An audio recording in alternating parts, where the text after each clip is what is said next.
for myself, I dropped out of Harvard and came here to serve my country. And it's been unfortunate to see, lost friendships. Most of campus hates me now. What you just heard is one of the DOGE employees that were recruited. They were convinced to drop out of college by ghouls like these two predators. I'll say it, for what it is right here. And I'll tell you why I feel that way.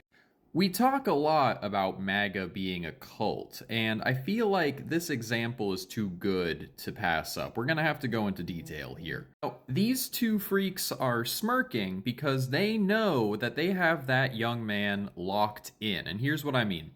He joined DOGE on the promise that he would be helping the country, at which point he was commanded to destroy the social safety nets and the government structures that struggling Americans rely on in order to live their lives, in order to do the basic things that we all expect. He's also responsible for employees who keep the country running and keep, vital services like Medicaid, Veterans Affairs. He's partially responsible for all of them getting laid off. And what these two did, what guys like this did, is they told him, a lot of people are going to be threatening you. A lot of people are going to be upset at the good things that you're doing, and you're going to see a lot of backlash. So when his classmates, who are, perfectly normal people, got rightfully upset with the bad things that he's doing, what they said was validated, and that's why this is a cult. If you live in any major American city, you've probably seen like religious extremists who go out into the public and they say horrible, offensive things, usually about like a race or sexuality, like it'll be about LGBT people.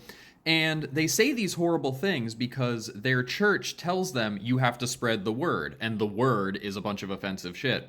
Then when they get out there and say it, the public has a bunch of backlash and they get yelled at, they get screamed at. Then they get driven back into the arms of the church who says, see, they do hate you. See, they are that bad. And that's exactly what's going on with DOGE. And it's all according to plan. You can see how stoked they are that he is saying this because it's all part of the indoctrination that MAGA requires. And I think you'll find that if you apply this to the people in your life who have fallen prey to this trap, that it's really similar. And I'm glad that we got such a stark example, and I think that MAGA basically is just getting overly brave here. They're giving the game away. So I hope that everyone sees this and understands what we're actually dealing with.